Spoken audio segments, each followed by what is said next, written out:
Maharashtra Republican पक्षाच्या शाखेचे थाटात उद्घाटन। महाराष्ट्र रिपब्लिकन पक्ष प्रमुख संस्थापक अध्यक्ष संजय भैया सोनवणे यांच्या शुभ हस्ते घोटे येथे महाराष्ट्र रिपब्लिकन पक्षाच्या शाखेचे उद्घाटन करण्यात आले।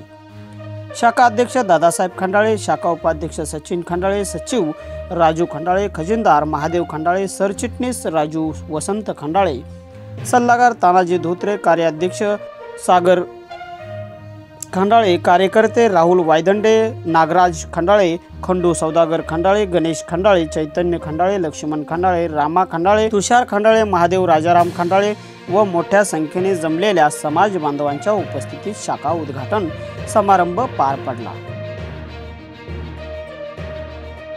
बेधडक आणि रोखठोक बातम्या पाहण्यासाठी करकम सुपरफास्ट न्यूज चॅनलला सबस्क्राइब करा व बेल आयकॉनवरती क्लिक करून नोटिफिकेशन ऑन करा।